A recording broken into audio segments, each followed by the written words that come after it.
Good morning, everybody. My name is Brad Walter, and today I'm going to be discussing a flight scenario from Greensboro to Lynchburg. It's going to be about a 82 nautical mile flight. Should take approximately 45 minutes. Shouldn't be too bad of a flight. The reason we're doing the trip is the flight school that I'm working at sent an airplane down there to get some work done on it. So I'm going to be flying with one of the other pilots from the flight school down to Greensboro to get dropped off, pick the plane up, and fly it back to Lynchburg. We're scheduled to depart Lynchburg at 9 a.m.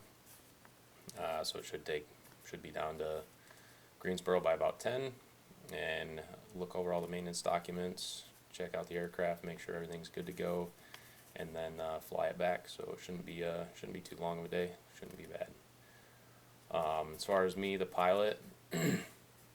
I'm commercial and instrument rated, working as a dispatcher at the flight club. Just trying to make some money while I'm working towards my CFI, hoping to get hired on as a CFI once I get that complete at the flight school.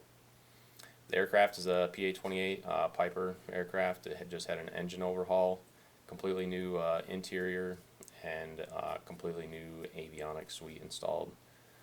So to me, that's probably the highest risk factor in this scenario is the aircraft itself.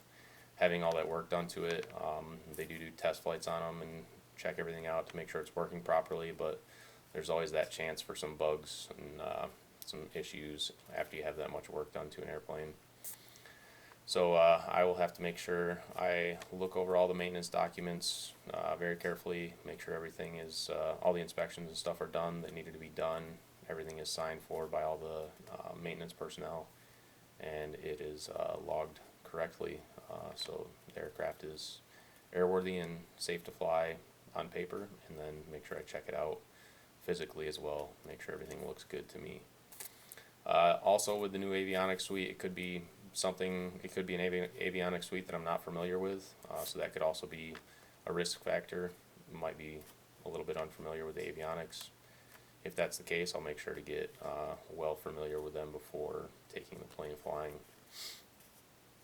The environment is probably, I would say, one of the lowest factors in this scenario. It looks great. It's a cool, clear day. Cool, clear spring day. VFR looks great for the weather. Should be a nice, smooth flight there and back.